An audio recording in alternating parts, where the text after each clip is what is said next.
Page 32, Little Sonata. A sonata is a type of music. You get a lot of sonatas in piano and different instruments. We have a new symbol, a C. Notice in the time signature it's not 4/4, it's a C. Okay, I'll talk about that. I'll go through the procedure for learning a piece of music and let's see what we end up with. I look it over, it's 4 lines long, more or less. The repeat signs make it longer, but I just want to know how much music I'm going to have to deal with, and there's 4 lines of music. The clef signs are still treble and bass clef, and now in the time signature we have a C instead of 4/4. The C stands for common time, and that is the same as 4/4. Now there are some people who insist, oh, they're not exactly the same, a little different.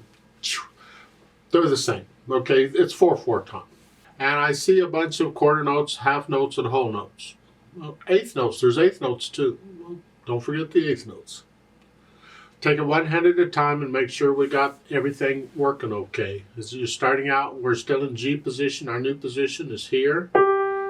And if you don't know the names of these notes instantly, then do the play and say it drill. Just go over it a couple of times and just keep working on them. You need to know the names of the notes instantly without having to figure them out, without having to write them in the music, and just know what they are. So it's like a G, B, A, C, B, D, G, A, B, C, D. You just go through and you play the notes.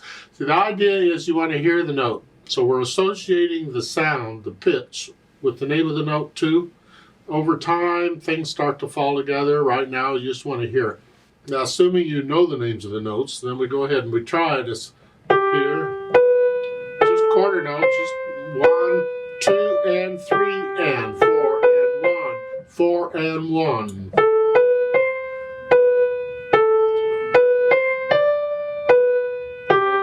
Four.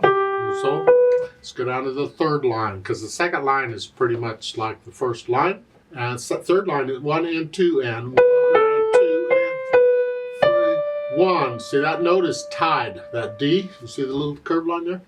You tie it. You hold it down for both. And some people, for some reason, struggle with that. I don't get it. Well, if a tied note is causing you problems, then temporarily take out the tie and play all the notes.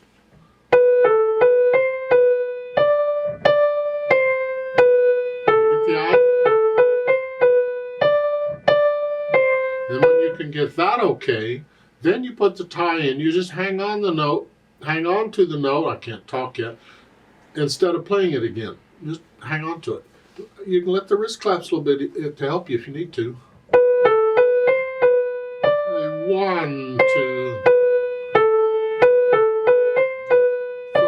1, 2. See? And then the last line similar to what we've had before. Left hand, let's see what it's up to. They want 5th finger on that G, and I trust you know the names of the notes. If not, do the play and say it drill until they're comfortable. But here, it's a whole note. 1, 2, 3, 4. 1, 2, 3. Well, oh, this is exciting. That's about as exciting as the left hand gets. So let's put the hands together and see what happens. Now, when I first put the hands together, I'm liable to hesitate all over. Don't care. I just want to know how the fingers are working together. So we're here at the beginning, and I'm going to hold the left hand down, and now I'm going to go here, here, here, here, here. So I'm just going to go through and put the hands together, and then I go back over it out carefully, slowly, and I work out the hesitations, so it's a steady beat. Also, because we're not moving around yet, you need to be able to play this without looking at the keyboard eventually. We want to develop that feel. It's really important. When we start moving around and crawling around on the keyboard, you want to have that feel for the keyboard. Once I do all that, then I'll add the articulation. The only articulations, they're giving phrases and accents. So I'm going to lift up between the phrases, just a little lift, like taking a breath. Lift up.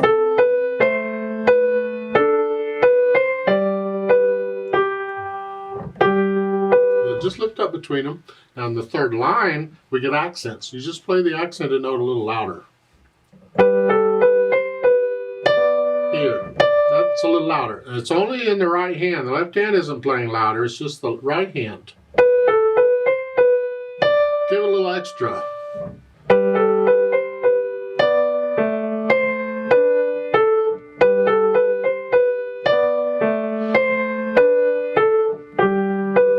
On the left hand, I suggest you just connect it all as best you can. Sometimes you have repeated notes you can't connect it. It's like in the first line. I'm lifting up here. Of course, I'm holding that down. Here. But let's go down to the third line. Here. Then going to the third measure, the third line, I'm going to lift up here, but I'm going to hold that down. I'm going to connect it. Lift up. So I'm lifting up for the phrases here, but I'm connecting the left hand all the way through. Another thing where the independence of the hands is something we work on. I put in the articulation, and then I add the dynamics. MF at the beginning is mezzo forte, which is moderately loud, sort of loud, medium loud, and that's the melody, which is the right hand. You're sort of loud there. The left hand has to be soft. So you're sort of heavy here, and you're light here at the same time. And if you struggle with this, and a lot of people do, I did it first, then just exaggerate it at first. Play the loud part really loud and the other part really soft. So you're really heavy and very light. Just until you get that feeling, and then you can tone it down to what it needs to be. Now in the second measure, going into the third measure, you get an MP. MP is mezzo piano, which is medium soft, moderately soft, sort of soft. And just come down. The left hand just is already in the background, just, yeah. Now the second line, now you go down again, now you're soft. Piano is soft. The left hand's very soft. Now you have a PP in the second line. You gotta love those PPs. Pianissimo. Very soft. What you were doing in the left hand, this is now you're in the right hand. And the left hand, you need to, if you can, play it as just as soft as you can. We still want to hear the right hand.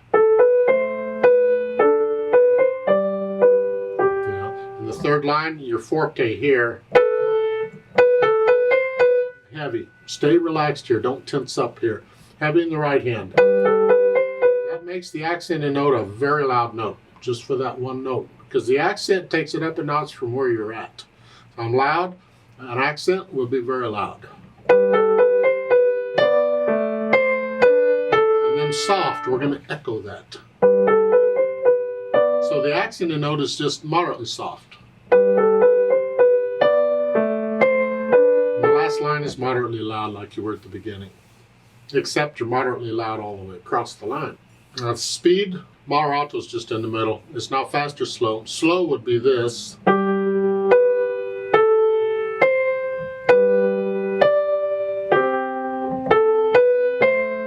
That's slow. Fast would be this. It's in the middle.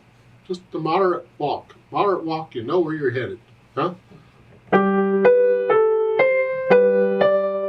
Now the last two lines are surrounded by repeat signs. See that? So you're going to play the last two lines twice. Remember the natural accents. 1, 2, 3, 4. Feel these. Exaggerate them if you need to.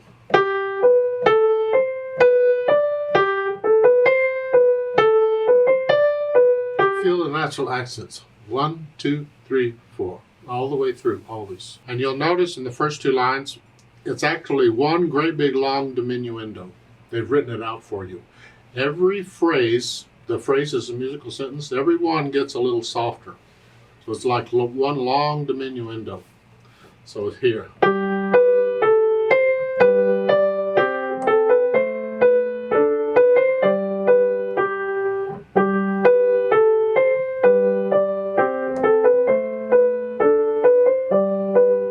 The third line is loud.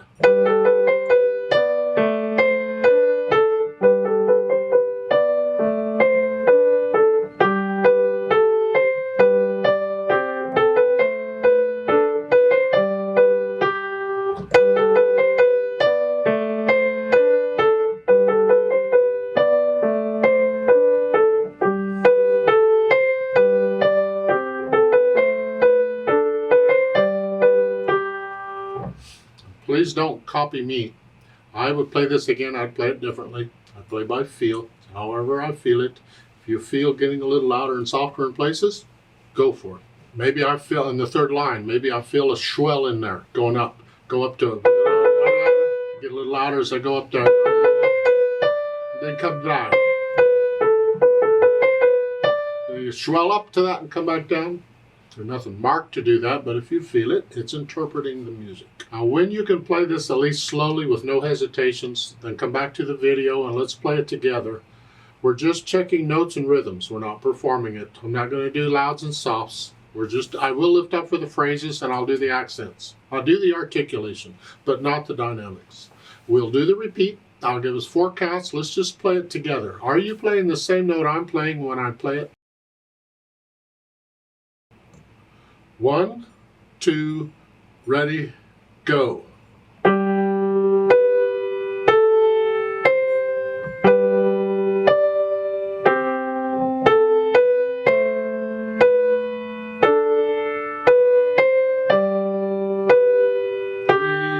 4.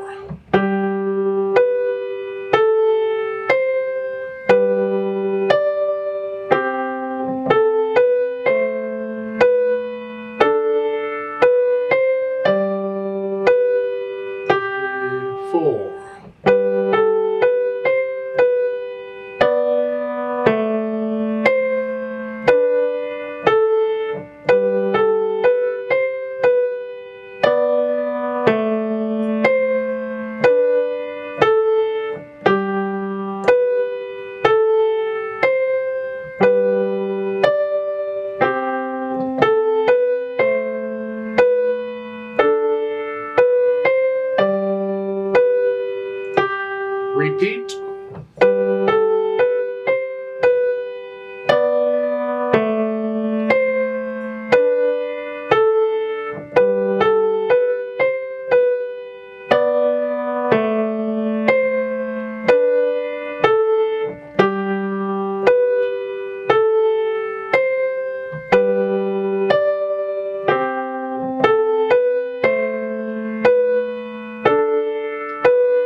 4, off.